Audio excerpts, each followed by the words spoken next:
حضرت بلال حبشی رضی اللہ تعالیٰ عنہ کے ذمہ تھا نبی پاک علیہ السلام کے مہمانوں کی دیکھ بھال۔ ایک یہودی تھا، بلکہ یہودیوں کا عالم تھا۔ اس نے ایک دن حضرت بلال حبشی سے کہا کہ مجھے پتہ چلا ہے کہ آپ حضور کے مہمانوں کے لیے سارے بندوبست کرتے ہیں اور بعض اوقات آپ قرض بھی لیتے ہیں، تو میرے پاس کچھ اضافی پیسے پڑے ہوتے ہیں، مجھ سے قرضہ لے لینا۔ حضرت بلال نے کہا ٹھیک ہے، قرضہ اس سے لے لیا۔ ایک وعدہ اس کے ساتھ طے ہو گیا۔ سیدنا بلال حبشی رضی اللہ تعالیٰ عنہ نے وہ پیسے لا کے مہمانوں پر خرچ کر دیے۔ ابھی اس وعدے میں نہ پیسے لوٹانے میں کچھ دن باقی تھے۔ نبی کریم علیہ السلام، سیدنا فاروق اعظم، چند اور صحابہ مدینہ منورہ کے ایک چوک میں موجود تھے، تو وہ یہودی مطالبہ کرنے آ گیا۔ اس نے آ کے کہا میرے پیسے دیں، تو نبی پاک علیہ السلام نے فرمایا ابھی تو وعدے میں وقت باقی ہے۔ اس نے معاذ اللہ سخت باتیں کرنی شروع کر دی۔ اب آپ کے پاس دلیل بھی ہو، آپ سچے بھی ہوں، وعدے میں ٹائم بھی ہو، تو کسی کی سخت بات سنی جاتی ہے۔ اب جب اس نے سخت بات کی تو سیدنا عمر فاروق نے تلوار پہ ہاتھ رکھا۔ حضرت عمر ہے نا، شیر ہے نا اللہ رسول کے، ہاتھ رکھا تلوار پر۔ تو نبی پاک علیہ السلام نے فرمایا عمر جلدی نہ کر۔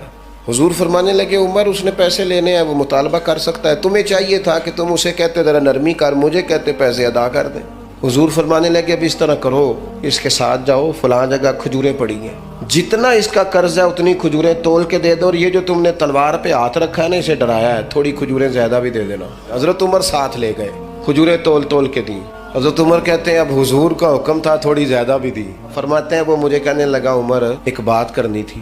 کہتے ہیں مجھے غصہ تھا، میں اس کو پر نرمی کر ہی نہیں رہا تھا، میں نے کہا جی کیا بات کرنی تھی، کھجوریں لے جائیں، آپ کا کام ہو گیا۔ کہتے ہیں وہ کہنے لگا عمر میں یہودیوں کا عالم ہوں، تورات جانتا ہوں، میں نے نا تورات میں آخری نبی اللہ کے محبوب علیہ السلام کی جتنی شانیں پڑھی تھی نا، وہ ساری رسول پاک میں موجود ہے۔ ایک شان میں نے یہ حضور کی پڑھی تھی کہ وہ بڑے حلیم ہوں گے، ان کے مزاج میں کمال حوصلہ ہوگا، اور جتنا جتنا کوئی جہالت کرتا جائے گا محبوب کی بردباری اتنی بڑھتی جائے گی۔ عمر میں نے جان بوجھ کے قرضہ دیا تھا، باقی ساری شانیں دیکھ لی تھی، یہ میں دیکھنا چاہتا تھا، میں نے قرضہ بھی جان بوجھ کے دیا، وقت سے پہلے بھی جان بوجھ کے آیا، سخت باتیں بھی معاذ اللہ کی، لیکن جب رسول پاک صلی اللہ علیہ وسلم کی بردباری، حوصلہ اور وفاداری دیکھی تو عمر اب تو مہربانی کرنا، مجھے لے چلنا، نبی پاک سے معافی بھی لے کے دے دے اور رسول پاک کا کلمہ بھی پڑھوا دے۔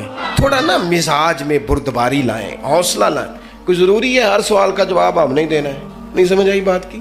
کوئی ضروری ہے کہ جو بندہ جو بات کرے گا ہم اس کی سطح پہ اتریں گے؟ میں تو انہیں پوچھ لینا ہے، کئیاں نو نہیں بھی پوچھی دا۔ میں اکثر دوستوں سے کہتا ہوں ساری عدالتیں خود نہ لگاؤ، ایک عدالت قیامت والے دن بھی تو لگنی ہے نا، کچھ فیصلے اس عدالت پہ بھی چھوڑ دو، کچھ چیزیں اللہ تبارک و تعالیٰ کی بارگاہ پر چھوڑ دو۔ ہمارا ایک تو استقامت کا مزاج نہیں، دوسری بردباری نہیں۔